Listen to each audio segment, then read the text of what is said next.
Graça e paz, irmãos. É bom nós estarmos aqui mais uma vez para o nosso culto de escola bíblica, estudando a palavra de Deus, estudando uma doutrina tão importante como é a doutrina da salvação, especialmente hoje, que essa doutrina tem sido tão esquecida, deixada ali em segundo plano, e principalmente porque na aula de hoje nós falaremos sobre a relação prática que existe entre a salvação e a vida diária, tanto na igreja quanto fora da igreja. Então eu convido você a ficar conosco, pegue logo o teu material de anotação, pega a sua Bíblia, já deixa separado aí, porque com certeza a aula de hoje tem muitas informações para você, para te ajudar nesse processo de ensino, de aprendizado, de crescimento espiritual. Agora, nós vamos orar a Deus, pedindo que o Senhor nos abençoe, que Deus fale conosco, que Ele receba de forma agradável essa aula e esse culto que nós estamos oferecendo nesse momento. Então feche seus olhos, encurve sua cabeça e vamos orar. Pai, nós queremos te agradecer por esse tempo precioso que o Senhor está nos dando. Nós te agradecemos pela oportunidade de estudar a tua palavra. Nós te agradecemos, Deus, por esse recurso que o Senhor tem nos dado, da informática, da tecnologia, da internet, que permite que, mesmo à distância, a gente possa entrar nos lares para abençoar a vida de cada um que nos escuta, para ensinar a tua palavra, para fortalecer a fé do teu povo. Seja com cada um que está conosco nessa manhã, nós oramos e te agradecemos em nome do Senhor Jesus Cristo. Amém. Meu amado irmão, nós vamos ler o Salmo capítulo 3. É um salmo muito propício, adequado para nós estudarmos a palavra de Deus e começarmos louvando a Deus por meio da leitura do texto sagrado e depois dos louvores. Vamos ler Salmo capítulo 3.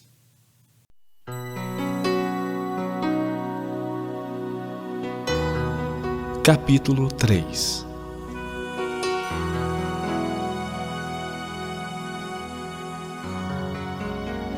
Senhor, como tem crescido o número dos meus adversários. São numerosos os que se levantam contra mim. São muitos os que dizem de mim, não há em Deus salvação para ele. Porém tu, Senhor, és o meu escudo. És a minha glória e o que exaltas a minha cabeça. Com a minha voz clamo ao Senhor, e ele do seu santo monte me responde. Deito-me e pego no sono. Acordo, porque o Senhor me sustenta. Não tenho medo de milhares do povo que tomam posição contra mim de todos os lados. Levanta-te, Senhor. Salva-me, Deus meu, pois feres nos queixos a todos os meus inimigos e aos ímpios quebras os dentes. Do Senhor é a salvação, e sobre o teu povo a tua bênção.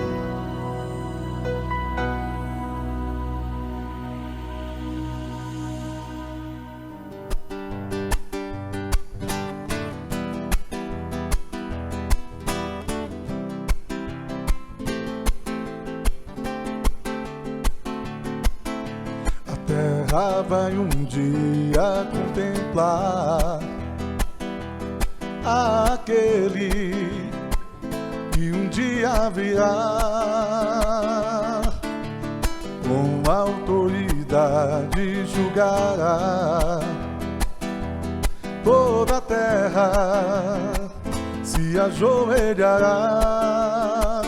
Oh, aleluia! Ele voltará, oh aleluia, para nos levar, oh aleluia. Ele voltará, oh aleluia, para nos levar. Uma nova terra que será, e a paz nunca se findará. Oh, como será maravilhoso contemplar o meu Salvador. Oh, aleluia, Ele voltará. Oh, aleluia, para nos levar. Oh, aleluia, Ele voltará. Oh, aleluia, para nos levar. Os que confiam no Senhor são como os montes de Sião, que não se abalam, mas permanecem para sempre. Como em volta de Jerusalém estão os montes, assim é o Senhor em volta do seu povo.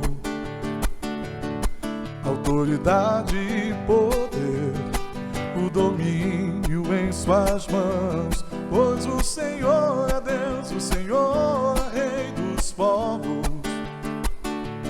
Cale-se diante dele a terra, dobre os joelhos, ergam as mãos, pois o Senhor é Deus, o Senhor é Rei dos povos.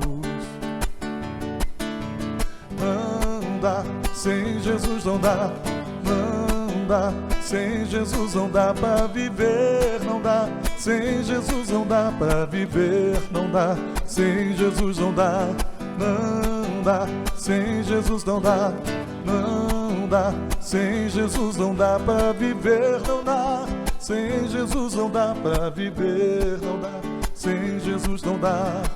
Celebrai com júbilo ao Senhor todos os moradores da terra, servi ao Senhor com alegria, apresentai-vos a Ele com cântico, porque o Senhor é bom e eterna é a sua bondade e a sua fidelidade, de geração a geração. Aleluia, glória, aleluia, aleluia, glória, aleluia, aleluia, glória, aleluia, aleluia, glória, aleluia, aleluia, glória e aleluia. Eu preciso de você, você precisa de mim. Nós precisamos de Cristo até o fim, sem cessar, sem parar, sem vacilar, sem tremer, sem chorar, sem cessar, sem parar, sem vacilar, sem tremer, sem chorar. Eu preciso de você, você precisa de mim. Nós precisamos de Cristo até o fim, sem cessar, sem parar, sem vacilar, sem tremer, sem chorar, sem cessar, sem parar, sem vacilar, sem tremer, sem chorar. Seja onde for, eu louvo, cada vez mais eu louvo, pois o seu amor rodeia-me como o mar. Eu louvo o nome de Jesus, sim, o nome de Jesus, pois no nome de Jesus liberto eu estou. Eu louvo o nome de Jesus, sim, o nome de Jesus, pois no nome de Jesus liberto eu estou. Deus está aqui, irmãos, Deus está aqui, aleluia, tão certo como o ar que eu respiro, tão certo como a manhã que se levanta, tão certo como eu te falo e tu podes me ouvir. Ele está, Deus está aqui, aleluia, tão certo como o ar que eu respiro, certo como a manhã que se levanta, tão certo como eu te falo e tu podes me ouvir. Glória, glória, aleluia. Glória, glória, aleluia. Glória, glória, aleluia. Vencendo, vem Jesus.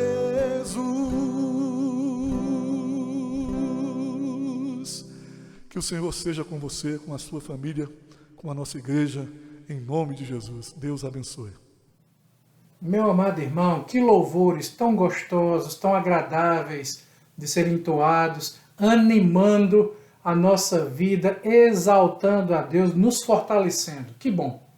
Eu quero convidar você, hoje nós vamos fazer diferente, eu quero convidar você a dedicar um tempo em oração.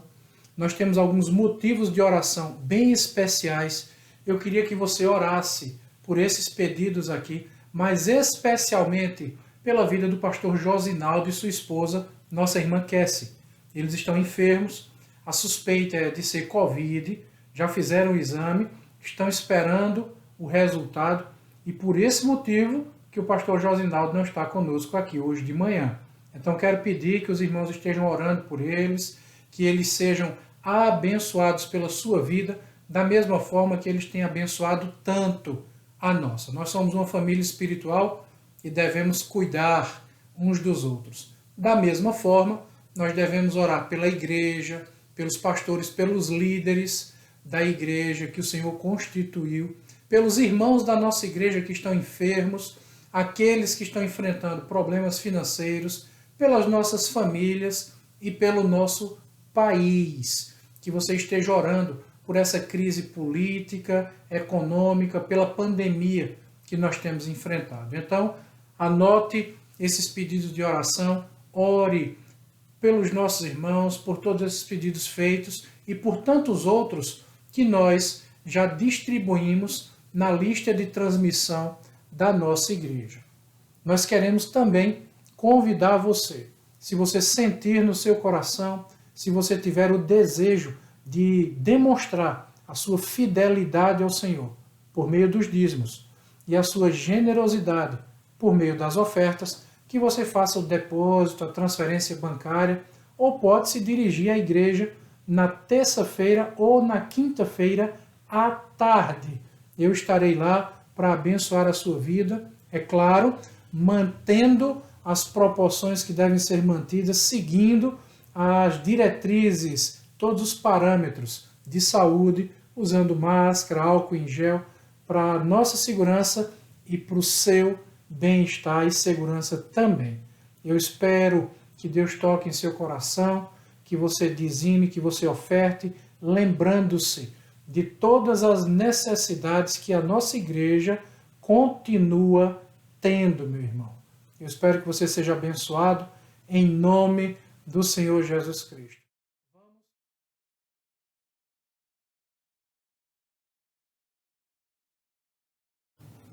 Olá, irmãos, graça e paz. Que bom nós estarmos aqui mais uma vez para estudar esse assunto tão importante e que tem sido ao mesmo tempo tão negligenciado em nossos dias. Hoje nós vamos para a nossa quarta aula tratando sobre a doutrina da salvação e por isso que eu chamo a esquecida salvação em nossos dias, porque de fato esse talvez seja um dos assuntos mais importantes para a nossa vida, porque diz respeito à nossa existência eterna. E nós estamos com isso analisando à luz da Sagrada Escritura as evidências da salvação na vida do ser humano. Hoje nós vamos para a nossa quarta aula. As 3 aulas que já foram ministradas estão disponibilizadas aí no YouTube para você assistir e eu espero que você assista porque são muito importantes para você compreender a progressão desse assunto, o andamento que nós estamos dando a esse assunto. Na primeira aula, nós falamos sobre como as coisas estão fora de ordem, como elas estão fora do lugar e por quais razões muitas pessoas vêm para a igreja, e eu não digo que essas razões são erradas, mas que essas razões não são um motivo suficiente necessário para salvar ou para manter alguém na igreja.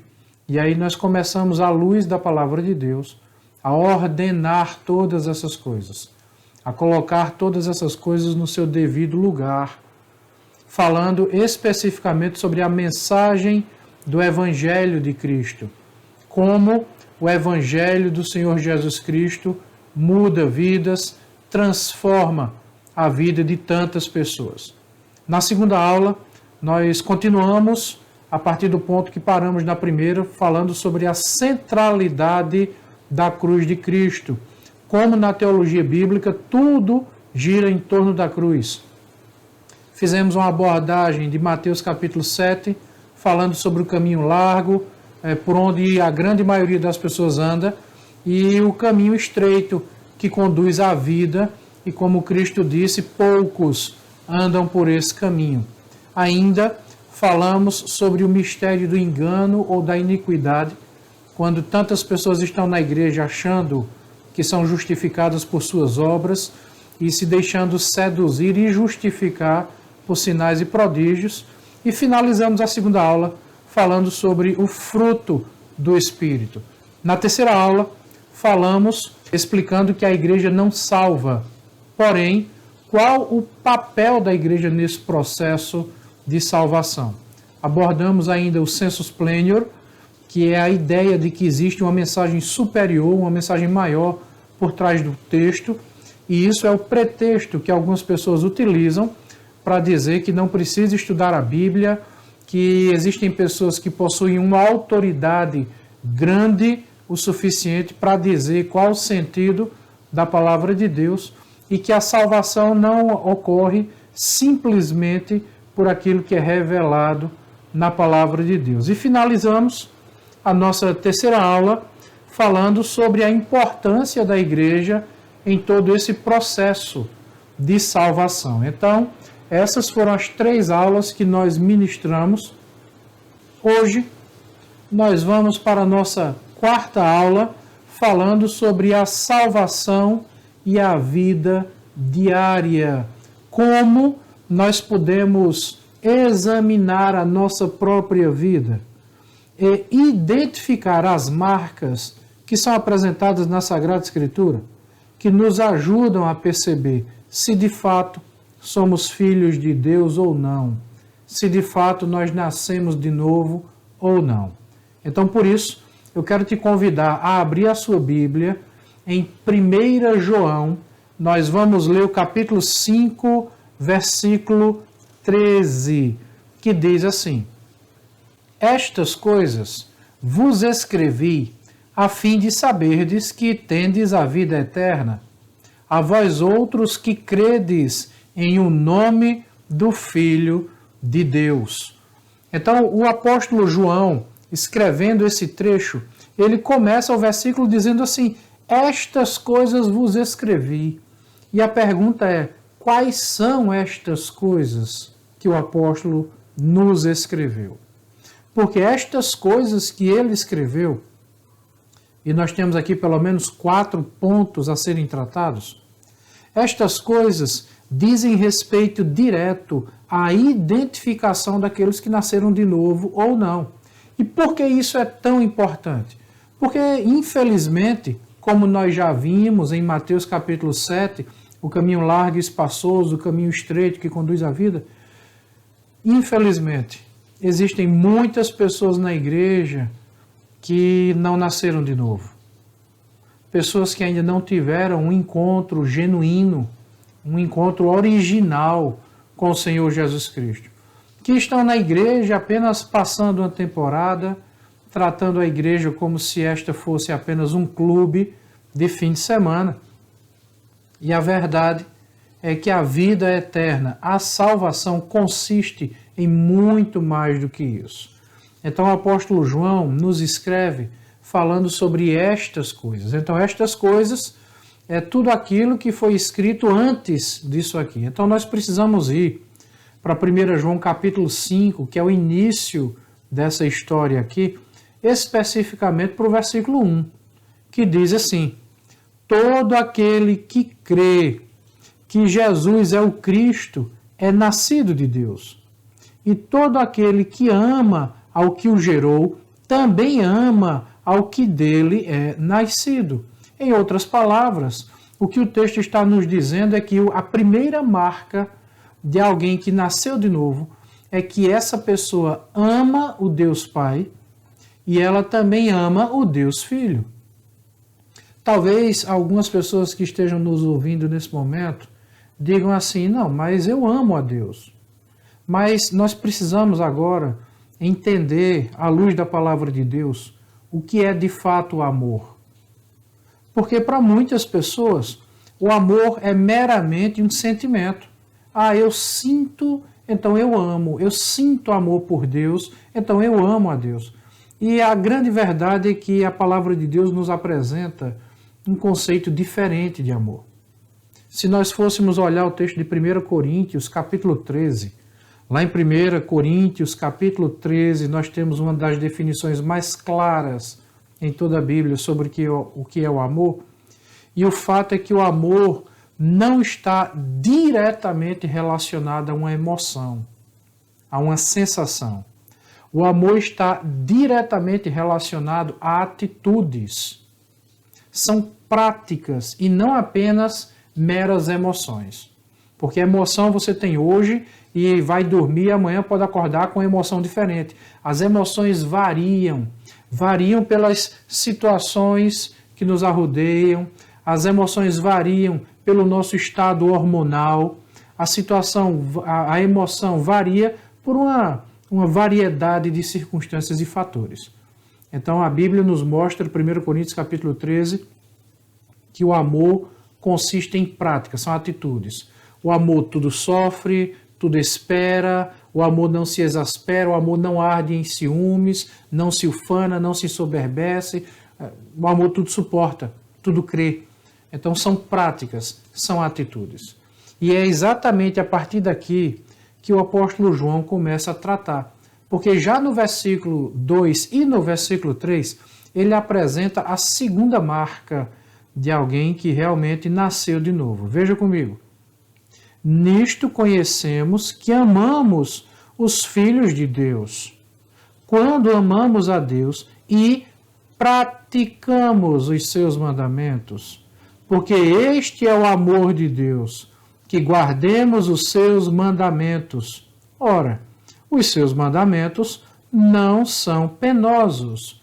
Em outras palavras, o que o texto bíblico está nos dizendo aqui é que a segunda marca de alguém que nasceu de novo é que essa pessoa não apenas ama a Cristo, não apenas ama ao Pai, não apenas ama os irmãos, essa pessoa ama os mandamentos de Deus e pratica os mandamentos de Deus.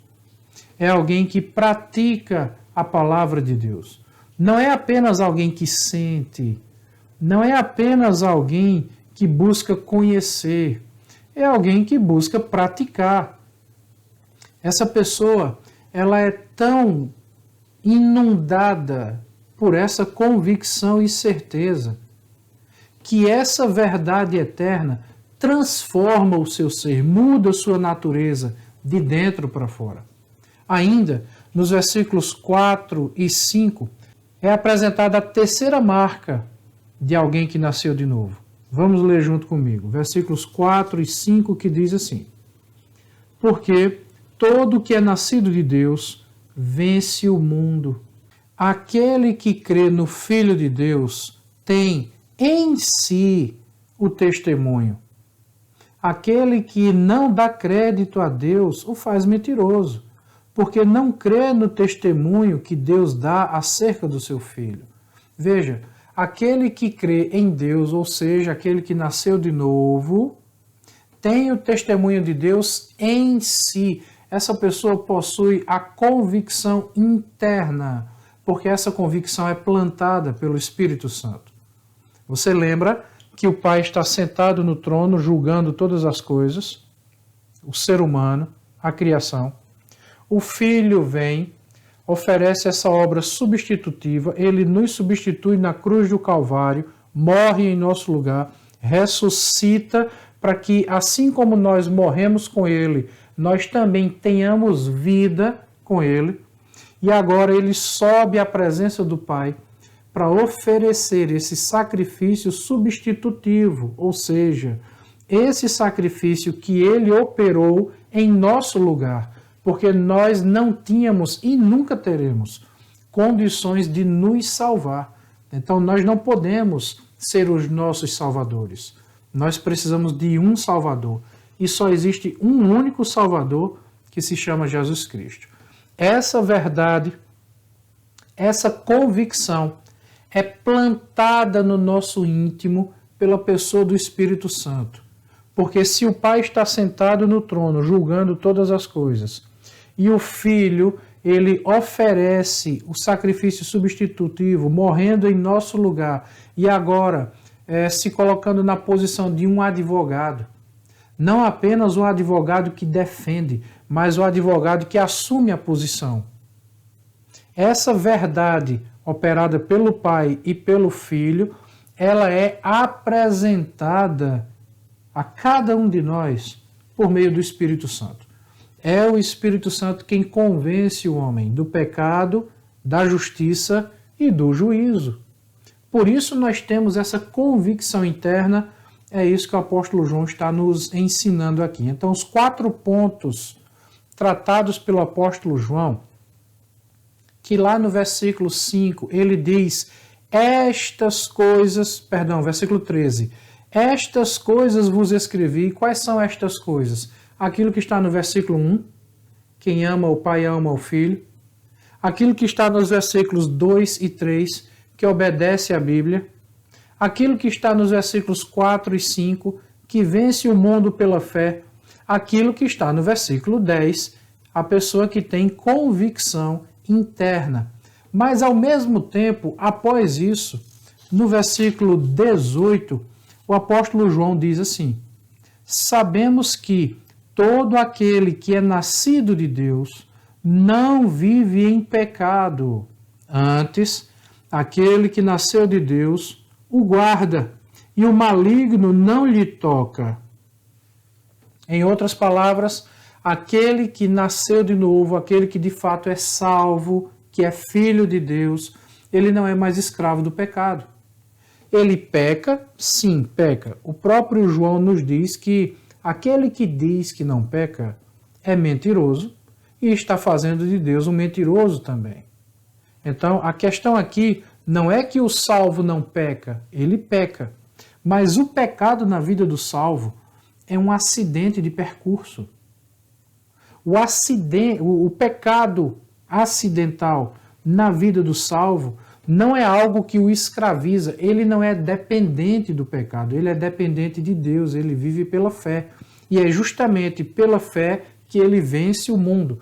Porque ele ama o Pai, ele ama o Filho, ele ama a palavra, ele ama os irmãos, ele coloca a palavra em prática, ele usa a fé e ele vence o mundo pela fé, apesar das lutas, das dificuldades, dos problemas, de suas tentações e de suas fraquezas. Então, o que nós temos aqui no texto de 1 João é uma apresentação clara das marcas que nos ajudam a identificar quem são os salvos.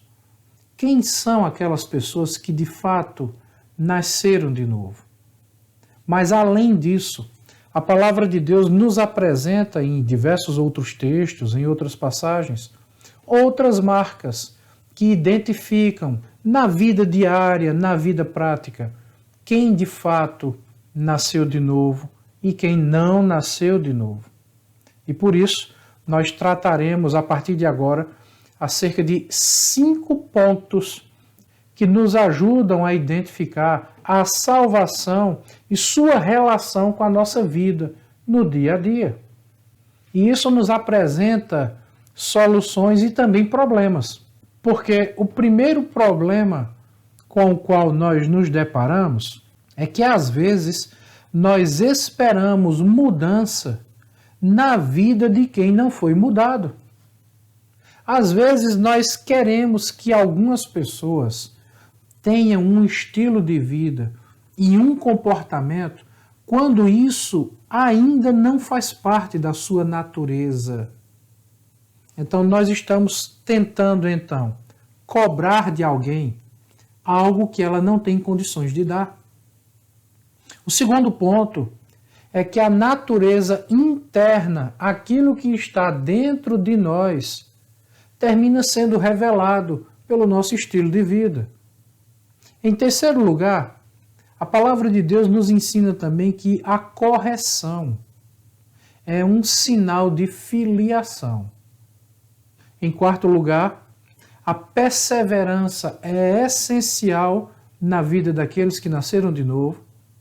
E em quinto lugar, a Bíblia nos fala sobre o estado daquelas pessoas que até começaram a jornada na vida cristã, mas de repente elas voltaram atrás.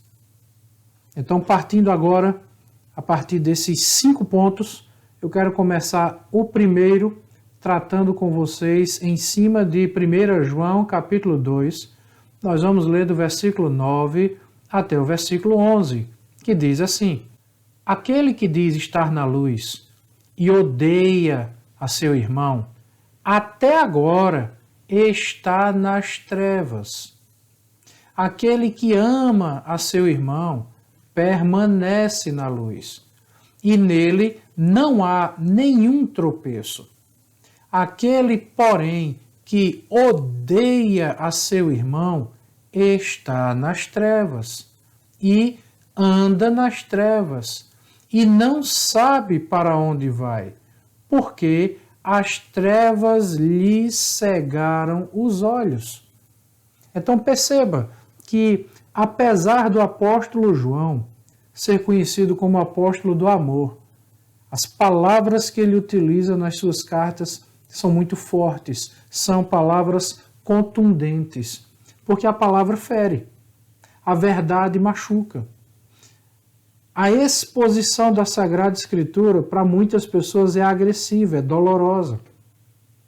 Mas como já disse alguém certa vez, a verdade dói, mas depois liberta. E é isso que João está fazendo aqui. O fato é que um dos pontos mais fortes que nós temos na Sagrada Escritura, que nos ajuda a identificar se alguém nasceu de novo, é o amor. E esse amor, como eu já expliquei, é definido em 1 Coríntios capítulo 13. Ele não é apresentado apenas por meras palavras, não é o simples dizer eu te amo, mas são as atitudes, são as ações. E essas atitudes, essas ações, elas correspondem àquilo que existe no interior do ser humano. Veja, Jesus Cristo disse que a boca fala do que há em abundância no coração. Em outras palavras, a natureza do ser humano, mais cedo ou mais tarde, será exposta. Seja uma natureza que foi transformada ou não. Como nós já vimos nas aulas passadas, nós precisamos agora de tempo, porque pelos frutos os conhecereis. E como eu já disse, uma árvore não coloca frutos do dia para a noite. Então precisamos ter paciência. De uma forma ou de outra, o que o apóstolo João está nos mostrando aqui nesse texto é que aquele que diz estar na luz e odeia seu irmão, até agora está nas trevas. E agora nós somos chamados a uma reflexão.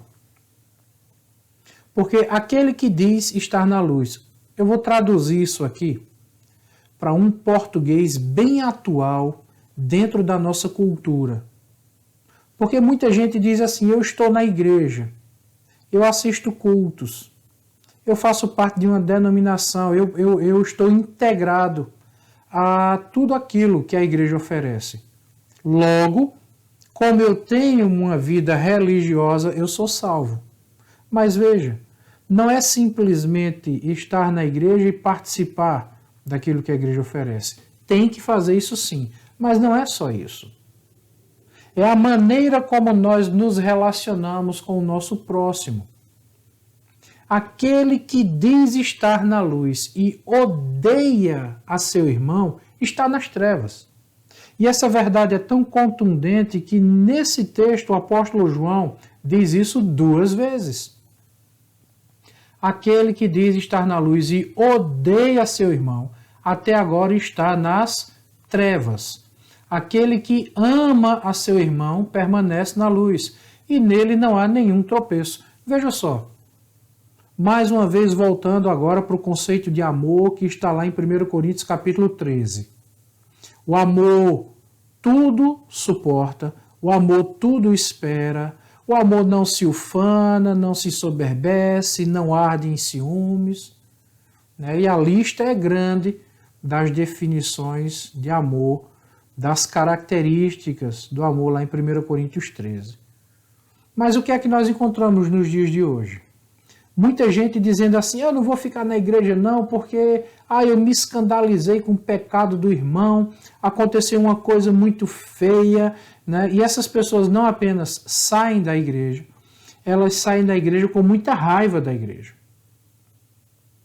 E a pergunta é, onde está o amor pelo irmão? Deixa eu trabalhar uma coisa aqui com você, para que não fique nenhuma ponta solta nesse nosso estudo.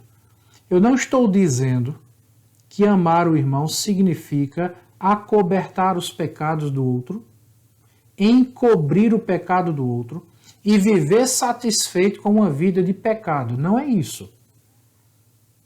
Até mesmo porque nós veremos daqui a pouco que uma das marcas do Filho de Deus é a correção, a disciplina, é o açoite. O que eu estou dizendo é que, apesar dos pecados do meu irmão, eu devo continuar amando meu irmão. E esse amor é expresso, inclusive, na maneira como eu corrijo, como eu disciplino meu irmão. Porque quem ama, corrige. Isso é o que nos ensina, inclusive, o texto de Provérbios, quando fala dos pais que educam os filhos.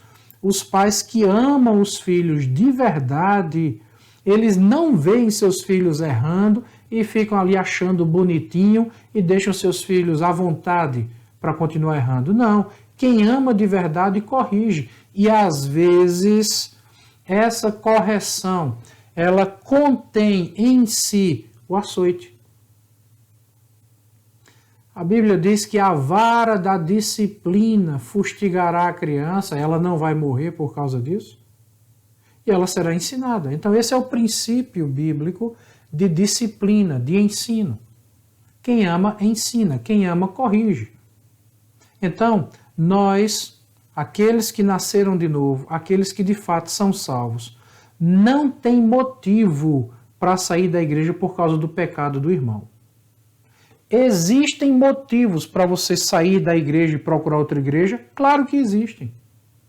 Se você identificar que naquela igreja não está sendo pregada a palavra de Deus, se você identificar que existem doutrinas que não são bíblicas naquela igreja, se aquela igreja está ensinando heresia, se a palavra de Deus não é exposta com santidade e com temor naquele lugar, se não existe o desejo genuíno de buscar a Deus e de se submeter ao Senhor. Então, se uma igreja não tem essas marcas, se o pastor é um mau caráter, se o pastor só está interessado no dinheiro das pessoas que estão ali, se o pastor não fala em outra coisa a não ser em prosperidade, saia dessa igreja. Essa igreja não é uma igreja genuína. Esses motivos justificam a mudança de uma igreja. Sair de uma igreja, agora, não justifica você ficar em casa achando que pode ser crente sozinho por conta própria. Não. Saia dessa igreja e procure uma igreja séria. Não faça como o profeta Elias. Elias ficou dentro da caverna achando que era o último homem de Deus da face da terra. E o Senhor fala com ele dizendo, olha Elias, você não está sozinho não. Ainda existem mais não sei quantos mil joelhos que não se dobraram a Baal. Então, meu irmão, ainda existe gente santa na face da terra. Ainda existe igreja comprometida com a Sagrada Escritura. Ainda existe pastor comprometido com a verdade da Sagrada Escritura. Ore a Deus, busque a Deus e o Senhor vai te orientar. O Senhor vai falar com você onde essas igrejas estão e quem são esses pastores. Então existem motivos que justificam, sim, você sair de uma igreja. Não existem motivos para você ficar sozinho em casa, achando que pode ser crente sozinho. E não existe agora, por outro lado, um motivo que seja suficiente para você sair da igreja justificado porque um irmão pecou. Não. Porque o irmão pecou, mas a grande notícia é que você também peca. Somos grandes pecadores dentro da igreja.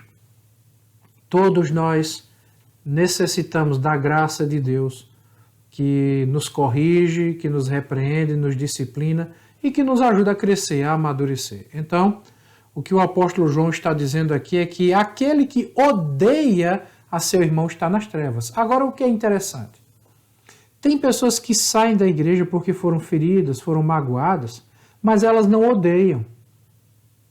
Elas apenas estão machucadas, elas apenas estão feridas e precisam ser tratadas. Mas, curiosamente, existe uma classe de pessoas que não saiu da igreja, que continua na igreja, mas continua na igreja sem ser membro da igreja. E eu não estou falando aqui de ser membro, de preencher uma ficha e fazer parte do cadastro. Não, não é disso. Eu estou falando da igreja invisível, o corpo de Cristo. Quando eu digo que são pessoas que estão na igreja, nas quatro paredes, no meio do grupo de pessoas, sem fazer parte da igreja, eu estou dizendo sobre pessoas que estão na igreja sem terem nascido de novo. E é sobre isso que João está falando aqui no texto. Quando ele diz, aquele que diz estar na luz e odeia seu irmão, até agora está nas trevas. E a grande pergunta é, como é que alguém odeia ao irmão? Bom, a palavra odiar vem de um termo grego, miseo, que significa odiar, perseguir, amar menos. Quando alguém fala mal do irmão, quando alguém começa a perseguir o irmão, quando alguém não larga o pé do irmão, vive de fofoca, de contenda, é uma evidência clara que essa pessoa não nasceu de novo. Uma das marcas mais fortes que nos ajuda a identificar quem nasceu de novo é que quem nasceu de novo é perseguido. Quem não nasceu de novo persegue. E nós encontramos o princípio dessa verdade aqui nesse texto. Aquele que diz que está na igreja, usando agora um português bem atual dentro da nossa realidade cultural. Aquele que diz que está na igreja, mas vive tendo problema com os irmãos da igreja. Vive reclamando, só acha defeito. Só fala dos erros.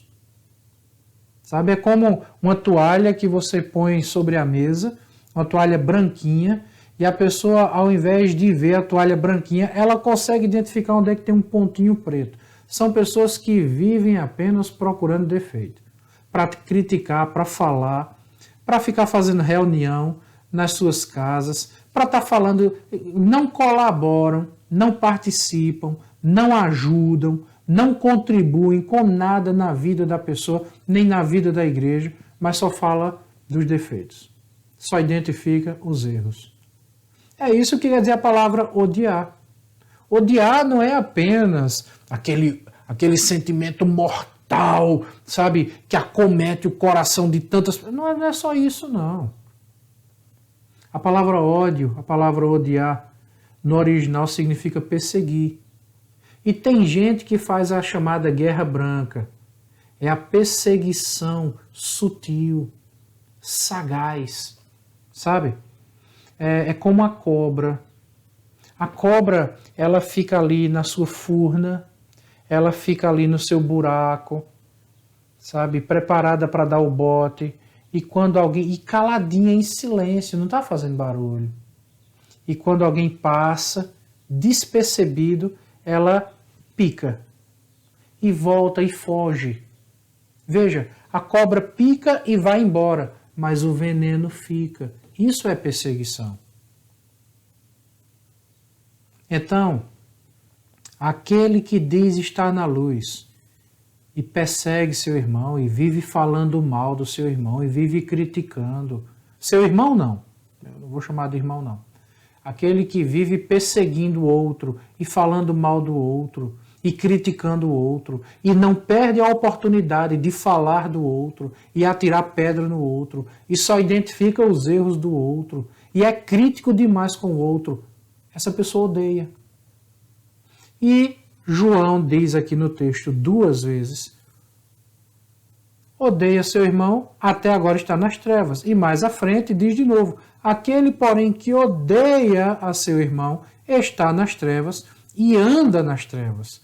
E não sabe para onde vai, porque as trevas lhe cegaram os olhos. Ou seja, essa pessoa ela é espiritualmente cega. Então nós estamos falando aqui da natureza do ser humano. E quando nós falamos de natureza do ser humano, quando nós falamos do coração do ser humano, eu sempre digo que o coração é uma terra santa. É uma terra que apenas Deus caminha nela. Essa terra santa é moldada apenas pelo Espírito Santo. Nós estamos tratando aqui da natureza do ser humano. Então, alguém que vive com essas práticas é porque a natureza dessa pessoa não foi transformada. Então, não adianta você querer forçar essa pessoa a uma coisa quando não é da natureza dela fazer. Por isso que às vezes a gente se chateia e se decepciona, porque a gente está esperando algo de alguém quando esse alguém não tem condições de dar. Nós esperamos mudança na vida de alguém que não foi mudado. Isso é a mesma coisa de você trazer para perto de si um touro e oferecer um delicioso churrasco para esse touro. O touro não vai comer o churrasco, por mais gostoso que o churrasco seja. Sabe por quê? Porque não é da natureza do touro comer carne. Touro come capim, é da natureza dele. Come mato, é da natureza dele. Então, às vezes, a gente espera que algumas pessoas comam certas coisas da palavra de Deus, mas não é da natureza delas comer. E essas pessoas vivem a sua vida continuamente com essas práticas. E por que elas vivem com essas práticas? É uma evidência clara de que elas não nasceram de novo. O segundo ponto, nós encontramos em 1 João capítulo 3, dos versículos 10 ao 15, que diz assim: nisto são manifestos os filhos de Deus e os filhos do diabo. Todo aquele que não pratica justiça não procede de Deus, nem aquele que não ama a seu irmão, porque a mensagem que ouvistes desde o princípio é esta, que nos amemos uns aos outros, não segundo Caim, que era do maligno e assassinou a seu irmão. E por que o assassinou? Porque as suas obras eram más, e as de seu irmão justas. Irmãos, não vos maravilheis se o mundo vos odeia. Nós sabemos que já passamos da morte para a vida, porque amamos os irmãos. Aquele que não ama permanece na morte. Todo aquele que odeia a seu irmão é assassino. Ora, vós sabeis que todo assassino não tem a vida eterna permanente em si. Então, o que é que João está dizendo aqui? João usa um exemplo histórico real para ilustrar uma verdade real. Uma verdade em nossos dias. Ele cita o caso de Caim e Abel. Caim matou Abel. E por que Caim matou Abel? Porque Abel fez o que era certo, Abel fez o que era justo. O problema não estava em Abel, estava em Caim. Caim se sentiu incomodado pela prática da justiça de seu irmão Abel, apesar de serem irmãos. Irmãos da mesma carne, irmãos do mesmo sangue. Isso nos ensina que fazer parte da mesma família, estar debaixo do mesmo teto, não garante salvação para ninguém. Abel era filho de Deus. Caim era filho do maligno. Caim matou Abel. E por quê? Porque as suas obras eram más. Agora, o segundo ponto identificado aqui no texto é que aquele que é filho de Deus pratica a justiça. E o que é a justiça? Essa expressão vem de um termo que no original é o dikaiosune, que significa equidade de caráter, equidade de ação, fazer o que é justo. Ou seja, filhos de Deus, pessoas que nasceram de novo, elas não apenas falam sobre aquilo que é certo, elas praticam o que é certo. Elas praticam o direito. Elas não apenas falam, elas vivem. E isso nos leva agora a uma segunda verdade que precisa ser observada. Fazer o que é certo, praticar o que é justo, vai despertar a ira de algumas pessoas. Vai despertar o ódio de algumas pessoas. Lembra que nós falamos sobre o ódio agora há pouco? O primeiro ponto que nós tratamos? Pois bem, fazer o que é justo desperta o ódio na vida de quem não é justo.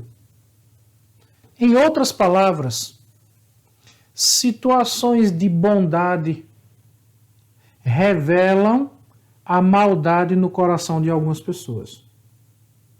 Eu, quando leio esse texto, lembro da parábola de Jesus Cristo, quando Cristo fala do dono de uma terra que saiu para contratar trabalhadores e no início da manhã contratou o trabalhador por um determinado preço, o preço que era justo, e eles foram trabalhar.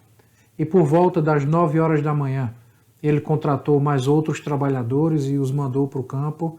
De meio-dia, mais outros. De 3 horas da tarde, mais outros. E perto de terminar o expediente, ele contratou mais alguns trabalhadores. Então, ao término do expediente, ele chamou aqueles que haviam sido contratados primeiro, logo no início da manhã, e pagou aquilo que era justo, que tinha sido acordado. E depois começou a pagar para os outros, e foi pagando para os outros o mesmo valor que havia sido pago para aqueles que começaram a trabalhar no início do dia. Veja aqui um ato de bondade, um ato de generosidade na vida do dono dessa terra. Mas o que é que esse ato de bondade e de generosidade desperta? Desperta a maldade no coração de algumas pessoas. Porque aqueles que haviam sido contratados em primeiro lugar se sentiram feridos, eles ficaram com raiva e foram tomar satisfações com o dono da terra, achando que o dono da terra estava sendo injusto. E o dono da terra diz assim: eu não paguei para vocês o que tinha sido acordado? Foi. O que eu paguei que tinha sido acordado não é um valor justo? É. Por que é que vocês estão com raiva? Vocês não estão com raiva porque eu prejudiquei vocês, porque eu não prejudiquei vocês. Eu fiz para vocês o que era justo. Vocês estão com raiva porque eu abençoei outros. Então, às vezes, quando nós abençoamos outras pessoas, aqueles que são injustos, aqueles que não nasceram de novo, se sentem incomodados.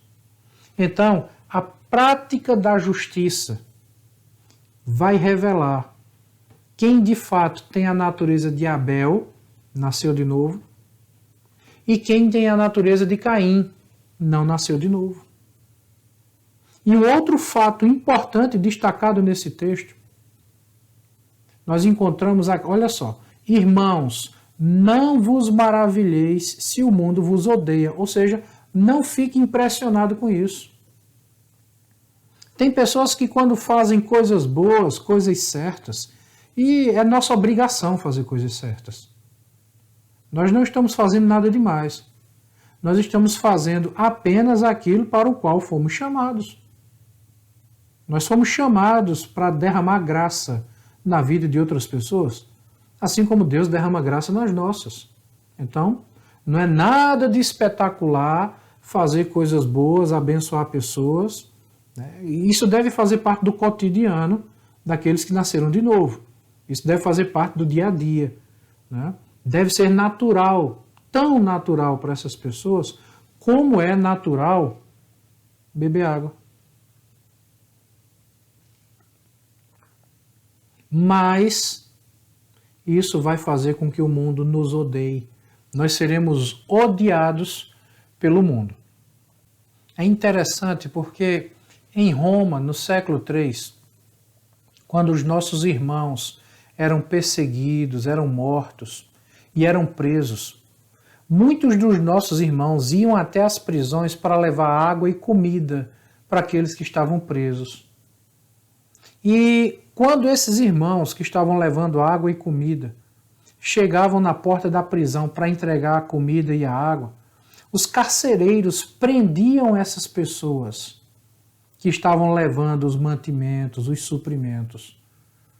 E aí vem a pergunta: se o irmão sabia que ia ser preso ao levar suprimento e mantimento para o outro irmão, por que é que esses irmãos continuavam levando água e comida para os seus irmãos se eles sabiam que seriam presos?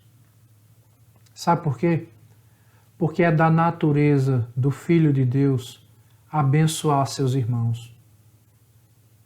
Porque é da natureza do Filho de Deus se sacrificar pelos seus irmãos. Sabe, irmãos? Isso é seguir o exemplo de Cristo. O que foi que Jesus Cristo fez? Ele sabia que seria humilhado, que seria escarnecido. Ele sabia que seria achincalhado pela sociedade, que ele seria desacreditado pelos seus próprios irmãos de sangue. Jesus sabia que seria preso, que seria traído por um dos discípulos. Ele sabia que iria apanhar, ser esbofeteado, que seria cuspido, que seria zombado, que seria posto numa cruz, que teria ali momentos terríveis de dor, de sofrimento. Ele sabia de tudo isso. E ainda assim ele veio para passar por tudo isso. Por cada um de nós. E é interessante porque Cristo fez isso. Os apóstolos fizeram isso. Os discípulos fizeram isso. Os irmãos da igreja primitiva fizeram isso. E muitas pessoas hoje não querem fazer mais isso. Muitas pessoas não estão mais dispostas a sacrificar a própria vida pelo bem do próximo. Diferente dos nossos irmãos. E é exatamente por isso que Jesus, em Mateus capítulo 25, do versículo 31 ao 40, diz o seguinte: quando vier o Filho do Homem na sua majestade, e todos os anjos com ele, então se assentará no trono da sua glória, e todas as nações serão reunidas em sua presença, e ele separará uns dos outros, como o pastor separa dos cabritos as ovelhas, e porá as ovelhas à sua direita, mas os cabritos à esquerda. Então dirá o rei aos que estiverem à sua direita: vinde, benditos de meu Pai, entrai na posse do reino que vos está preparado desde a fundação do mundo. Porque tive fome, e me destes de comer. Tive sede, e me destes de beber. Era forasteiro, e me hospedastes. Estava nu, e me vestistes. Enfermo, e me visitastes. Preso, e fostes ver-me. Então perguntarão os justos: Senhor, quando foi que te vimos com fome e te demos de comer? Ou com sede e te demos de beber? E quando te vimos forasteiro e te hospedamos? Ou nu e te vestimos? E quando te vimos enfermo ou preso e te fomos visitar?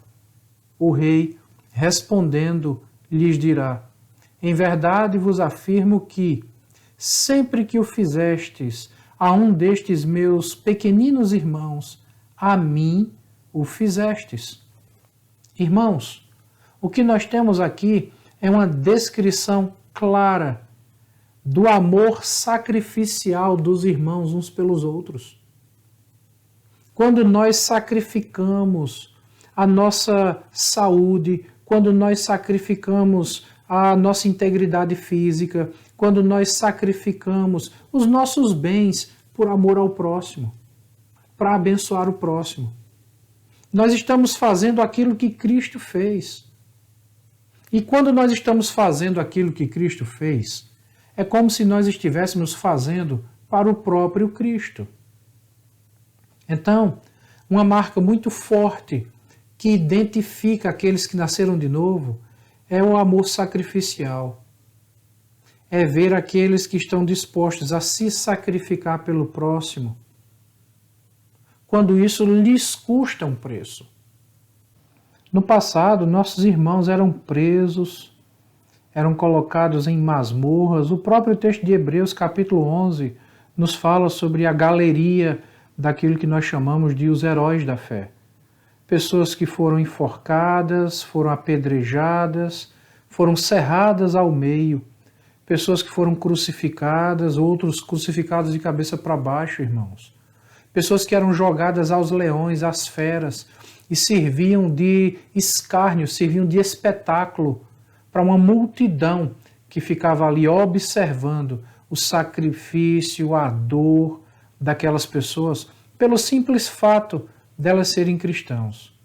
E hoje, pelo menos agora, na nossa realidade cultural aqui no Brasil, a gente ainda não tem passado por isso. A gente não tem sofrido nem a metade daquilo que os nossos irmãos no passado já sofreram.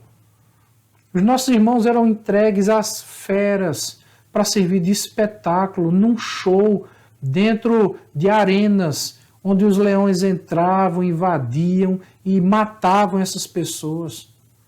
Essas pessoas que eram jogadas nas mãos de gladiadores, elas eram crucificadas, elas eram queimadas e enfrentavam a morte louvando a Deus, adorando ao Senhor. E outros irmãos que não estavam presos iam até as cadeias para levar suprimento, mantimento para essas pessoas, porque esses irmãos se preocupavam uns com os outros, eles amavam uns aos outros, eles queriam fortalecer uns aos outros. E nós temos visto muito pouco disso hoje. Essa, infelizmente, não é uma realidade que condiga com a grande maioria do povo que está na igreja, se dizendo salvo. O que nós temos visto hoje, irmãos, é um circo de horrores, de pessoas que estão na igreja preocupadas com seus próprios interesses, que não se preocupam com o próximo, que não estão dispostas a se sacrificar pelo próximo, que não têm nenhuma disposição em seu coração para obedecer aquilo que Cristo mandou, para fazer aquilo que Cristo disse. Irmãos, uma das marcas mais fortes na vida daquele que entregou a vida para Cristo, daquele que foi salvo por Jesus Cristo, é que essa pessoa está disposta a se sacrificar por amor a outro. Ela está disposta a morrer pela sua fé. Ela não abre mão da sua fé em Cristo. Nós precisamos pensar sobre isso. Nós precisamos rever, irmãos, alguns conceitos que nós temos em nossos dias. Nós precisamos reavaliar o cristianismo, pelo menos aquilo que muitos têm chamado de cristianismo. Nós precisamos meditar nessas coisas, porque afinal de contas, nós recebemos do Senhor, e quando eu digo nós, eu estou falando daqueles que nasceram de novo, daqueles que de fato são filhos de Deus. Nós recebemos do Senhor todas as condições de fazermos aquilo que a palavra de Deus diz que nós devemos fazer. Sabendo que, ao obedecer a palavra de Deus, seremos escarnecidos. Nós serviremos de espetáculo para o mundo. As pessoas zombarão de nós. E elas farão isso porque elas não entendem. elas não entendem o que é se sacrificar pelo outro. Elas não entendem o que é colocar a sua própria vida em risco por amor ao outro. As pessoas que não nasceram de novo não entendem isso. E alguns que nasceram de novo ainda não aprenderam sobre isso. E eu espero que você esteja aprendendo, eu espero que essas aulas estejam lhe ajudando nesse processo, porque nós temos agora uma divisão de caminhos. Se ao mesmo tempo nós temos nesse processo pessoas que estão debaixo do mesmo teto, na mesma igreja, pessoas que não nasceram de novo e que odeiam o irmão e vivem de trazer problema, sabe? Enfim, eu já falei sobre isso. Se ao mesmo tempo nós temos essas pessoas, nós temos na igreja também pessoas que nasceram de novo. Agora, entre essas pessoas que nasceram de novo, o caminho também se divide.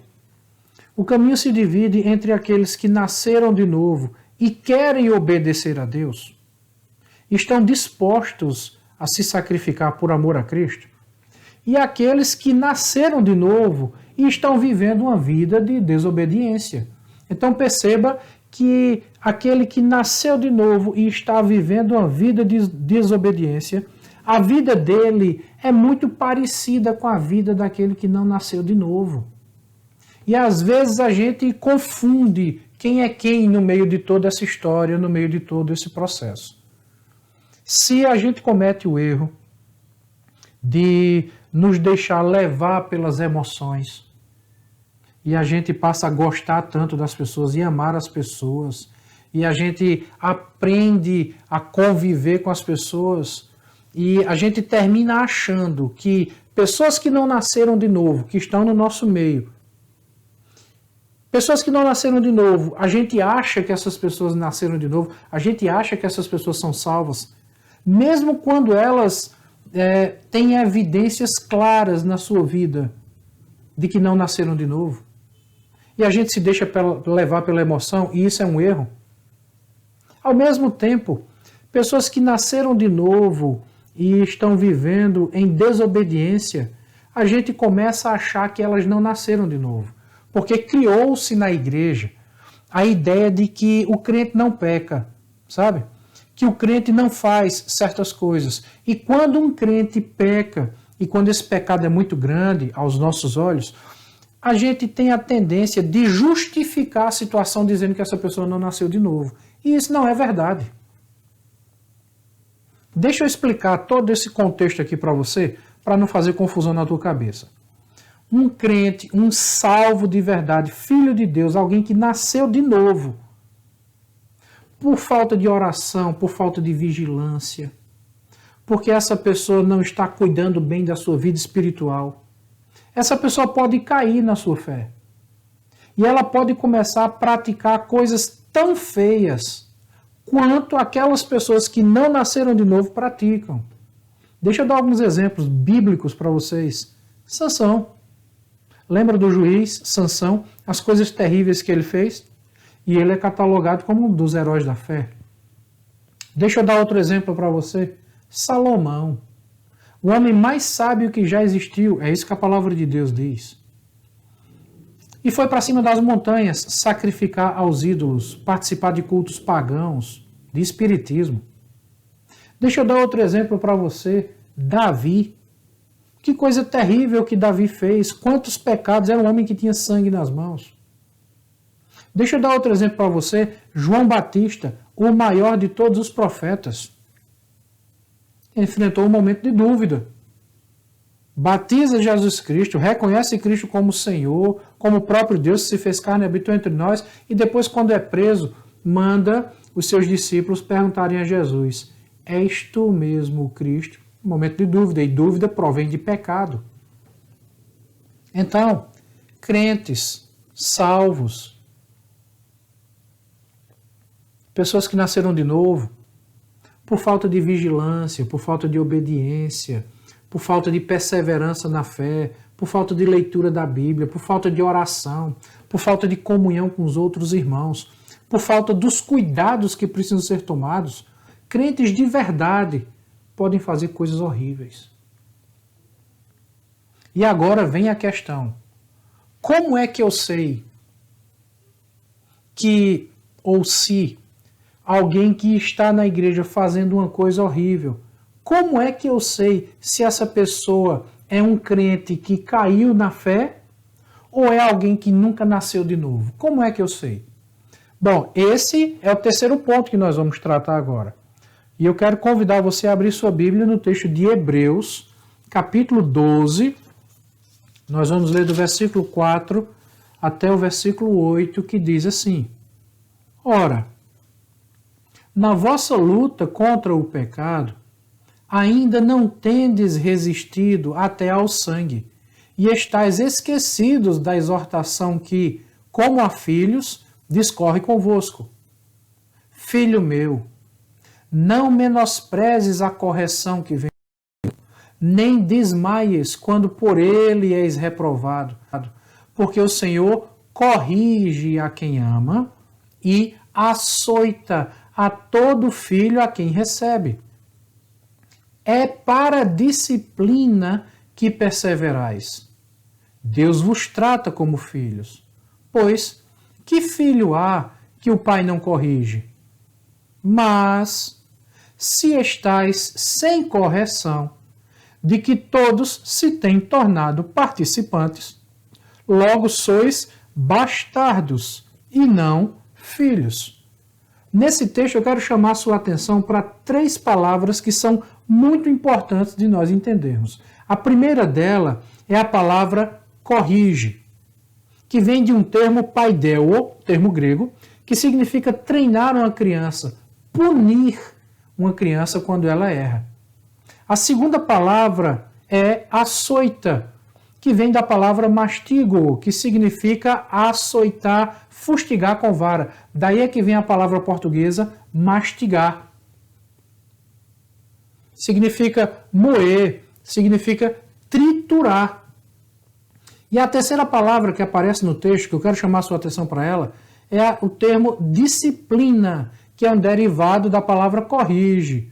Vem do grego paideia, que significa educação, correção. Nós passamos a entender a palavra disciplina de forma muito errada. Por exemplo, quando alguém comete um pecado na igreja, os irmãos normalmente dizem assim: o pastor disciplinou fulano de tal. Não, o pastor não disciplinou. O pastor corrigiu e castigou tal pessoa. Porque o que é disciplina? Disciplina é a prática de colocar as coisas em ordem. A palavra disciplina significa colocar cada coisa no seu devido lugar. Alguém disse o seguinte: você, quando vai arrumar o armário da sua casa, coloque os biscoitos na prateleira de baixo, para que as crianças possam alcançar, e venenos e produtos de limpeza na prateleira de cima, para que somente os adultos consigam pegar. Isso é disciplina, é colocar cada coisa em ordem, cada coisa no seu lugar. Então, a ideia de disciplina é a ideia de ter uma vida ordenada. Alguém foi castigado, foi punido, porque a sua vida estava fora de ordem. Essa pessoa precisa aprender a ter disciplina. Então, a punição, o castigo, vai ajudar essa pessoa nesse processo disciplinar. Ou seja, é o processo que ajuda essa pessoa a sair do pecado para que a sua vida seja posta em ordem. Por que eu estou dizendo isso? Porque o fato é que Deus castiga, Deus açoita, ele mastiga, tritura os seus filhos que estão na prática do pecado. Então isso nos explica a questão que eu lancei agora há pouco. Alguém que nasceu de novo, alguém que está na igreja e cometeu um pecado terrível. E outra pessoa que está na igreja e cometeu também um pecado terrível. São duas pessoas aqui, 2 indivíduos. Como é que nós sabemos quem de fato nasceu de novo ou não? Quem vai nos mostrar isso é o próprio Deus. Por quê? Deus repreende a quem ama e açoita, castiga, ele mastiga, tritura. a quem recebeu por filho. Logo, o autor aos Hebreus está dizendo que se alguém está vivendo na prática do pecado e Deus não corrige essa pessoa e Deus não castiga essa pessoa para que ela tenha uma vida disciplinar, para que ela seja disciplinada, isso é uma evidência de que essa pessoa não nasceu de novo. Porque o autor aos Hebreus está dizendo, se você está cometendo pecado e não foi disciplinado por Deus, esse castigo de que todos que nasceram de novo, têm se tornado participantes, logo não sois filho, sois bastardos. Então, alguém que está na igreja, com um estilo de vida que não é adequado, praticando coisas que não estão de acordo com a Sagrada Escritura, e Deus não faz nada com essa pessoa, e continua tudo bem, sabe? Essa pessoa está vivendo bem. Isso é um sinal de que essa pessoa não nasceu de novo. É um sinal bíblico de que essa pessoa não teve um encontro com Cristo. E aí vem a questão. Mas pastor, e essa pessoa não começou a andar na igreja? E essa pessoa nos seus primeiros passos não tinha tanto amor pela palavra de Deus? E ela não buscava, sabe? E se envolvia e participava. E agora como é que se explica isso, pastor? Esse é outro ponto que nós vamos tratar daqui a pouco. Nós vamos falar sobre isso daqui a pouquinho, então espera só um pouquinho, tá? Nós vamos falar ainda sobre perseverança, tá? E nós vamos falar sobre a queda da fé. Aqueles que saíram do meio da igreja. São os dois últimos pontos que nós trataremos logo na sequência. Então, o fato é que um crente, alguém que nasceu de novo, que é filho de Deus, infelizmente, eu digo isso com tristeza, infelizmente essa pessoa pode, por um vacilo, por uma falta de vigilância, por uma falta de cuidado, ela pode terminar fazendo coisas terríveis. E como é que a gente sabe se ela nasceu de novo? Pela maneira como Deus vai tratar essa pessoa. Se ela fez algo terrível, se ela cometeu um pecado e não aconteceu nada, ela continua vivendo sua vida naturalmente, essa pessoa vai muito bem, obrigado. Isso é um sinal de que ela não nasceu de novo, nunca teve um encontro com Cristo. Entendeu? E é aqui onde eu entro no nosso quarto ponto da nossa aula. A perseverança é essencial. O texto de Hebreus, capítulo 3, dos versículos 12 até o versículo 14, que diz assim: Tende cuidado, irmãos, jamais aconteça a haver em qualquer de vós perverso coração, de incredulidade que vos afaste do Deus vivo. Pelo contrário, exortai-vos mutuamente cada dia, durante o tempo que se chama hoje, a fim de que nenhum de vós seja endurecido pelo engano do pecado, porque nos temos tornado participantes de Cristo, se, de fato, guardarmos firme até ao fim a confiança que, desde o princípio, tivemos. O que nós observamos nesse texto, e tem muita coisa interessante para a gente ver aqui, é que, em primeiro lugar, o texto fala sobre o coração. O estado do coração da pessoa, e o estado do coração está relacionado com duas coisas que o próprio texto apresenta. Veja comigo. Tende cuidado, irmãos, jamais aconteça haver em qualquer de vós perverso coração. Esse coração perverso vai produzir o quê? Incredulidade. A incredulidade vai afastar de Deus. E esse perverso coração, ele estará endurecido pelo engano do pecado. Então, o que é que nós percebemos aqui no texto? Que o coração perverso coloca a pessoa no pecado, afasta a pessoa de Deus e endurece o coração dessa pessoa. O inverso é verdade. Quando você vê alguém com o coração endurecido, pode ter certeza, essa pessoa que está com o coração endurecido, ela pode até usar o pecado do outro como uma justificativa. Afinal de contas, todos nós somos como Adão, né? Lá no Éden, Adão pecou e quando Deus foi falar com ele, Adão pôs a culpa na mulher e no próprio Deus. A culpa é da mulher, que o Senhor me deu. Então é a mania que a gente tem de Adão, né? De justificar nossos pecados em cima do erro dos outros. Então, quando você vê alguém com o coração endurecido, pode esperar, ela vai colocar a culpa em outra pessoa. Mas esse colocar a culpa em outra pessoa é apenas uma máscara, é apenas uma camuflagem para disfarçar o seu próprio pecado. E qual é o seu próprio pecado? O pecado aqui, o problema aqui é que o coração dela está endurecido porque, em primeiro lugar, o coração dela não foi tratado. É isso que Hebreus capítulo 3 está dizendo. Perverso coração. Então, alguém de coração endurecido, porque o coração não foi tratado, ou seja, o coração é perverso, o resultado é que ela vai se afastar. Ela vai se afastar não apenas da igreja, ela vai se afastar não apenas dos irmãos, ela vai se afastar de Deus.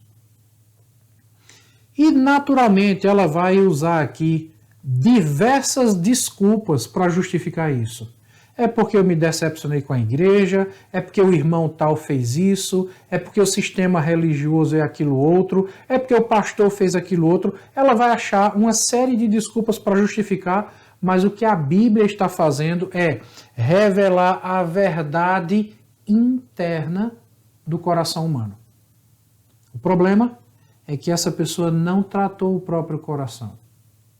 Seu coração está num estado de perversidade. E é por isso que ela se afastou de Deus. É por isso que ela se afastou do povo de Deus. Por essa razão é que, nos primeiros pontos dessa aula que nós tratamos, nós falamos sobre o conceito de amor. O amor verdadeiro não é uma emoção, são práticas, são atitudes. E esse amor verdadeiro só é derramado na vida de quem nasceu de novo. Aí nós voltamos para o ponto anterior, nós tratamos disso agora há pouco. Pastor, será que todo mundo que se afastou da igreja, que está com o coração endurecido, é alguém que não nasceu de novo? Não, não estou dizendo isso. Porque no ponto anterior, o que foi que eu disse? Alguém pode cometer pecado horrível, fazer uma coisa muito feia, cometer algum tipo de pecado que um incrédulo também comete. E como é que a gente vai saber quem é crente e quem não é? Pela maneira como Deus trata essa pessoa. Se a pessoa está fazendo isso e as coisas na vida dela estão dando errado, essa pessoa está quebrando a cara, ela está sendo castigada por Deus, isso é uma evidência de que a pessoa nasceu de novo. É alguém que nasceu de novo, que está se comportando como alguém que não nasceu de novo, mas que precisa voltar. Você lembra do filho pródigo? Lucas capítulo 15. O que foi que aquele rapaz fez? Pediu herança, foi para o mundo, gastou dissolutamente, ou seja, foi gastar com bebida e com prostitutas, fazer coisas terríveis.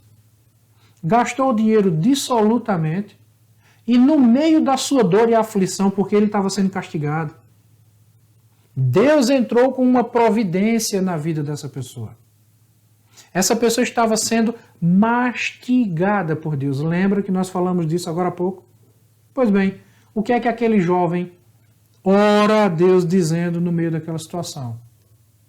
Vou voltar para a casa do meu pai. Ele nunca deixou de ser filho. E vou dizer, pai, pequei contra o céu, pequei contra ti, não sou digno de ser chamado teu filho. Em outras palavras, eu sou o teu filho, eu só não tenho dignidade para isso. Nunca deixou de ser filho. Então o que é que nós temos aqui em Hebreus capítulo 3, do versículo 12 até o versículo 14? Nós temos agora o caso de alguém que está fazendo algo terrível e que não está sendo castigado por Deus. Logo, se Deus agora não está castigando essa pessoa e essa pessoa sente liberdade para continuar pecando e ela vai pecando, está tudo bem, é porque essa pessoa não nasceu de novo. E é por isso que o autor aos Hebreus nos diz que a perseverança é tão importante? Por quê? A perseverança não salva ninguém. Não é porque você persevera que você vai ser salvo. Não. Porque se fosse assim, mais uma vez, não precisava Jesus morrer na cruz. Bastava você vir para a igreja, abrir a Bíblia e insistir em andar naquele caminho, obedecer ordenanças religiosas e pronto, você seria salvo. Só que ninguém é salvo pelas obras, nós já vimos isso. Ninguém é salvo pelos seus próprios méritos. Então, a perseverança não salva. Mas a perseverança é mais um fator bíblico que nos ajuda a identificar quem é salvo. Por quê? Se a perseverança não salva, por outro lado, somente quem é salvo consegue perseverar. Percebeu agora a diferença? Perseverança não salva, mas só consegue perseverar quem é salvo. Essa é a explicação que nós damos para Mateus capítulo 24, versículo 13. Quando Jesus Cristo diz assim: aquele, porém, que perseverar até o fim, esse será salvo. Ou seja, não é a perseverança que salva, é a perseverança que identifica quem é salvo. Aquele que é salvo consegue perseverar. Isso nos ensina uma outra coisa. Se você nasceu de novo, se você é salvo, se você de fato é filho de Deus, não tem justificativa para a sua fraqueza. Você não pode dizer, eu não consigo. Você não pode dizer, é difícil demais. Você não pode dizer, eu não supero. Supera sim. Só quem pode dizer, eu não consigo, eu não posso, eu não supero, é quem não nasceu de novo. Porque quem não nasceu de novo não recebe de Deus a capacidade de perseverar. Mas quem nasceu de novo consegue perseverar. Então, volte comigo para Hebreus capítulo 3, que diz assim: se de fato guardarmos firme até ao fim a confiança. Essa expressão guardar vem do termo grego kateko, que significa segurar, manter, avançar, permanecer.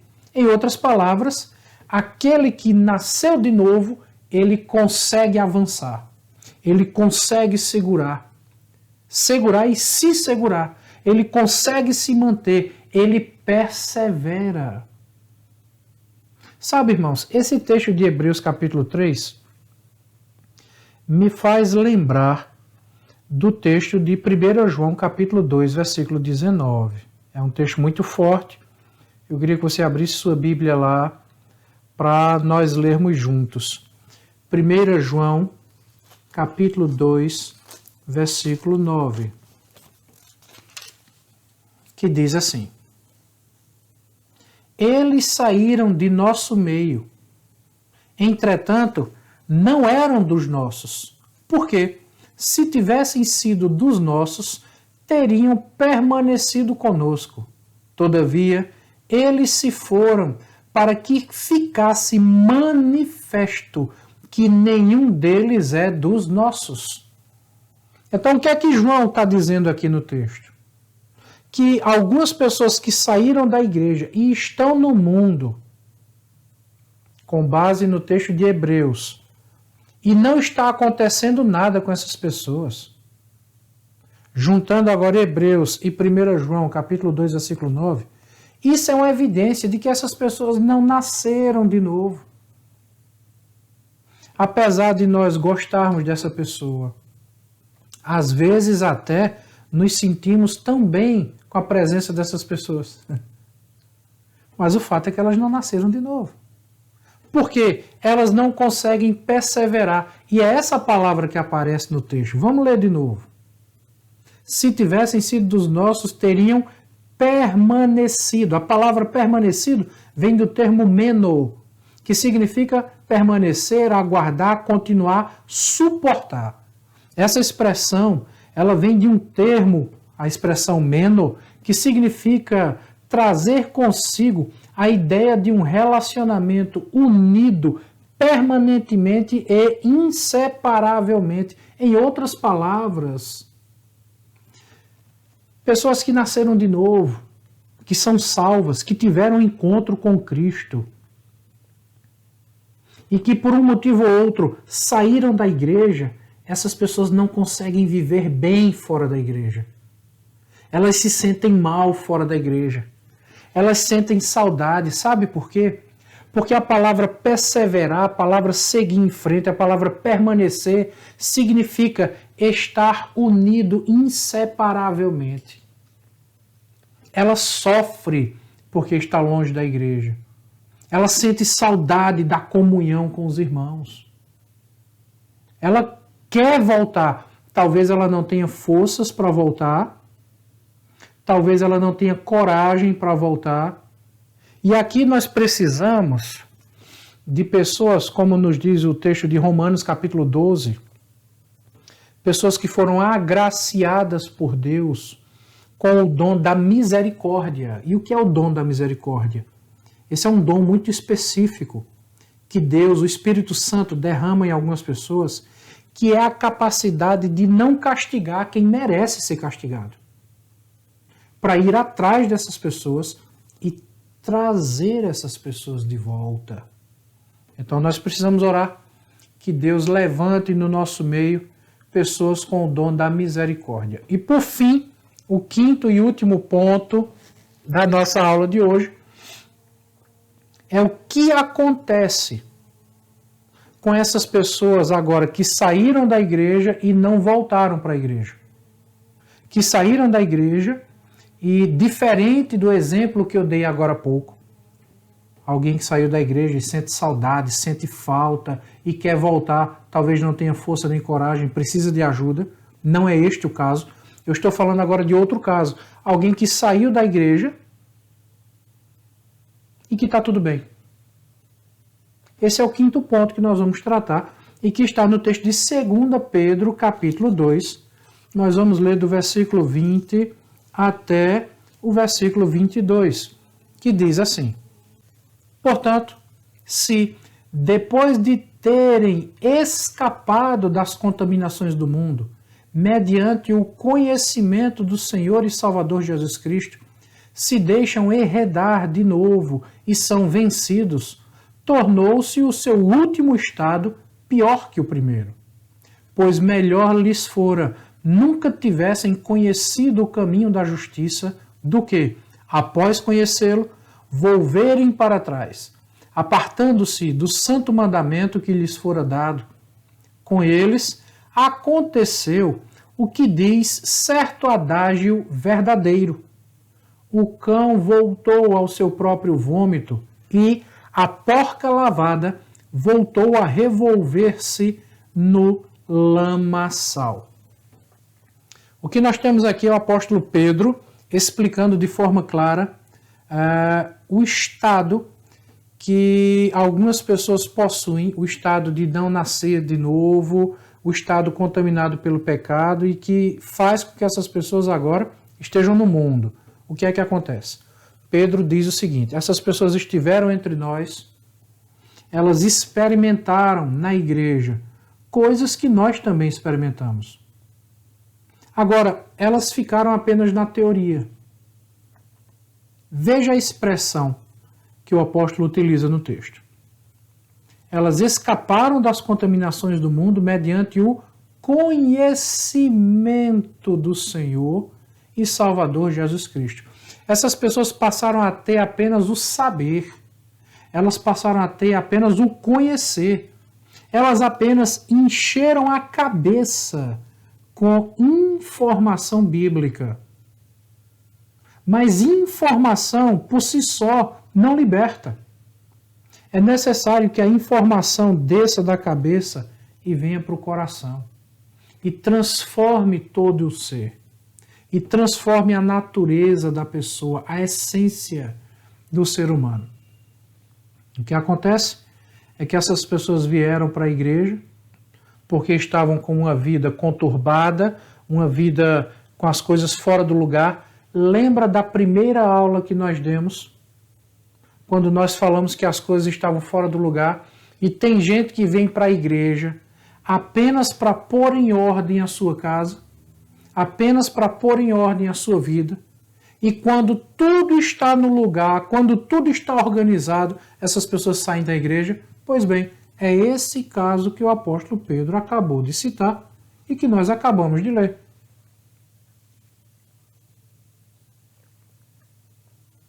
Alguém que vem com a vida desmantelada, esfacelada, está na igreja, começa a receber o conhecimento de Deus, fica apenas no conhecimento, apenas as informações. E essas informações ela começa a colocar em prática em algumas áreas da sua vida e a informação funciona. Porque os princípios bíblicos são universais.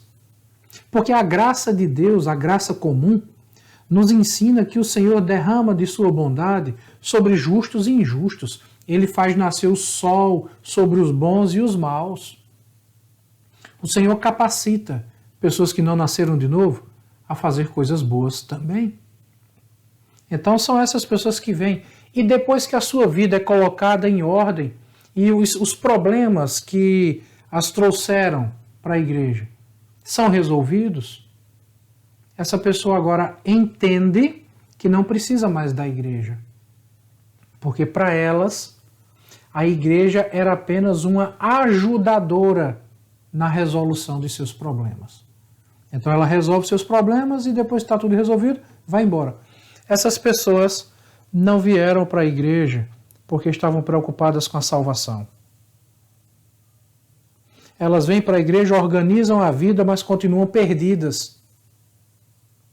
Continuam sem ser filhas de Deus. E agora que está tudo em ordem, a igreja se torna desnecessária, a igreja perde a importância e passa a não ocupar em suas vidas o lugar de proeminência que deveria ocupar. Então essas pessoas nunca entenderam de fato quem é Deus, elas nunca entenderam de fato o que é salvação, elas nunca entenderam de fato o que é uma igreja. Elas tratam a igreja como se a igreja fosse apenas um elemento social. Elas não entendem que a coisa mais importante que existe na face da terra é a igreja. E elas saem da igreja. Então Pedro nos diz aqui, utilizando um exemplo muito forte, Pedro diz, olha, como diz o adágio, era um ditado popular que se usava na época de Pedro, né? É o cão que voltou ao próprio vômito, é a porca que está se revolvendo no lamaçal. E Pedro está dizendo, essas pessoas são como um cachorro que vomitou, ou seja, ele colocou para fora as impurezas, ele colocou para fora aquilo que estava fazendo mal. São as pessoas que estavam com a vida desmantelada, vêm para a igreja e agora tudo organizado, aquilo que era mal é jogado fora, aquilo que prejudicava é lançado para longe, é o cão que vomitou. E depois que está tudo organizado, ajeitadinho, ele volta e vai lamber o vômito. Ele agora vai pegar aquelas impurezas e vai trazer de volta para dentro de si outra vez. Ou então, como a porca, que você dá um banho, lava, né, passa um shampoo, escova, sabe? E a porca está cheirosinha ali, ajeitadinha, limpinha. E na hora que você abre a porta, ela corre e vai se jogar onde? No lamaçal. Por quê? Porque é uma questão de natureza. É da natureza do cachorro vomitar e depois lamber o vômito. É da natureza do porco se jogar na lama. Assim como é da natureza das pessoas que não nasceram de novo ir para o mundo e fazer as coisas do mundo. Diferentemente da natureza daqueles que nasceram de novo, cujo desejo é agradar o Pai. E isso se manifesta amando o Pai, amando o Filho, amando os irmãos. Lembra do conceito, mais uma vez, o conceito de amor, que não é apenas um sentimento, é prática. Conhecendo a palavra de Deus e praticando a palavra de Deus. E essas pessoas podem pecar, podem errar, podem pecar, podem errar. Mas quem é salvo de verdade, na hora que peca, na hora que erra, ele é corrigido, ele é açoitado por Deus. E se está sem castigo, está sem correção, da qual todos têm se tornado participantes, não é filho de Deus, não nasceu de novo. Você está percebendo como o conhecimento bíblico vai nos respondendo essas questões e vai nos ajudando a entender as questões práticas da nossa vida? Agora, quando eu leio esse texto aqui de 2 Pedro, capítulo 2, do versículo 20 até o versículo 22, eu lembro rapidamente da parábola de Jesus Cristo. Um trecho da parábola que Cristo vinha contando, que está lá em Lucas, capítulo 11, do versículo 24 ao 26, quando o Senhor Jesus Cristo diz assim: quando o espírito imundo sai do homem, anda por lugares áridos, procurando repouso, e, não o achando, diz: voltarei para minha casa, donde saí. E, tendo voltado, a encontra varrida e ornamentada. Então, vai e leva consigo outros 7 espíritos, piores do que ele, e, entrando, habitam ali. E o último estado daquele homem se torna pior do que o primeiro. Eu acho curiosa a nova versão transformadora. Essa versão bíblica é bem interessante, porque no versículo 25, ela diz assim: ele, falando do demônio que saiu daquela casa, né? Ele volta para sua antiga casa e a encontra vazia, varrida e arrumada. Em outras palavras, o que é que Cristo está dizendo aqui? Essa casa é o ser humano, que estava todo bagunçado, desajeitado. O que Cristo está dizendo encaixa perfeitamente com isso que Pedro acabou de dizer e que nós lemos. 2 Pedro, capítulo 2, do versículo 20 até o 22. É uma casa que está toda bagunçada, é uma vida desmantelada, tudo fora do lugar. E essa pessoa vem para a igreja e ela conhece o Senhor, conhece no sentido de conhecer os princípios. Não passa a ter vida com Deus. Conhece a informação. E começa a organizar a casa. E tudo é posto em ordem, ou seja, aquele demônio sai daquela casa. É o vômito que sai do cachorro. É a lama que é tirada da porca. E agora, a porca está limpa. O cachorro está sem a impureza. E a casa está ornamentada. A casa está arrumada. E de repente, no curso da história, no decorrer da vida, aquele demônio que foi posto para fora se lembra da sua antiga casa e diz: eu vou voltar. E quando volta, ele encontra a casa toda arrumadinha, mas essa casa está vazia. E o que quer dizer uma casa vazia? É alguém que não nasceu de novo. Porque alguém que não nasceu de novo não é habitado pelo Espírito Santo. Um crente, ele é habitado pelo Espírito Santo. Logo, a sua casa não está mais vazia. É uma casa arrumada, organizada e habitada pelo Espírito Santo. Então, o que nós temos aqui é alguém que não nasceu de novo. É alguém que simplesmente está na igreja, a vida foi ajustada, mas essa pessoa não teve um encontro pessoal com Cristo. Ela não se converteu. Ela não é filha de Deus. E o demônio volta e quando vê a casa arrumada, percebe que a casa está arrumada, mas vazia, e traz consigo mais 7 demônios, agora são 8. E o segundo estado dessa pessoa se torna pior do que o primeiro. Porque no primeiro estado era apenas um demônio, agora são 8. É o cachorro que volta a lamber o vômito, é a porca que volta para a lama. e o segundo estado se torna pior do que o primeiro. Por isso, tem pessoas que saem da igreja e agora saem da igreja e vão viver uma vida num estado de putrefação, num estado de depravação e de degradação, pior do que antes. Tem gente que a gente olha e diz assim, puxa vida, que vida mais desmantelada dessa pessoa. E a pessoa vem para a igreja e se ajusta e se arruma e fica ali. E é uma bênção na igreja, é alguém que nasceu de novo. É alguém que veio, que organizou, e que vez ou outra pode ter uma recaída, sabe, pisar na casca de banana e cometer um pecado e cair, e vai ser castigado, e vai ser açoitado, e vai ser moído, mas é para o próprio bem, é para que aqueles erros sejam corrigidos e colocados em ordem. E a pessoa volta e a vida continua em ordem, é o filho pródigo. Enquanto existem outros que vêm da mesma forma, todo desmantelado e a vida é ajustada, e quando tudo começa a ficar no lugar e tudo está ordenado, a pessoa agora sai da igreja e agora a sua vida será pior do que era antes dela vir para a igreja. Então, irmãos, eu espero que com essa aula de hoje, com esses 5 pontos, alguns aspectos sobre salvação ou não salvação, sobre caminhar da vida cristã, como Deus trata quem é salvo, quem não é. Eu espero que isso tenha ajudado você a entender certas coisas acerca da vida com Deus, da importância da igreja, e tenha explicado por que certas coisas acontecem ou não. Na próxima aula, nós falaremos sobre um tema muito controverso, que é foco de muito debate.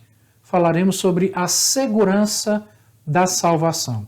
Agora nós vamos falar especificamente, na próxima aula, sobre quem é salvo, de fato. Quem é salvo perde a salvação? Será que sim? Venha conosco na nossa próxima aula para nós estudarmos esse assunto. Eu espero que você seja abençoado, que a graça do Senhor Jesus Cristo esteja sobre a sua vida e sobre a sua família. Um grande abraço, um cheiro no seu coração.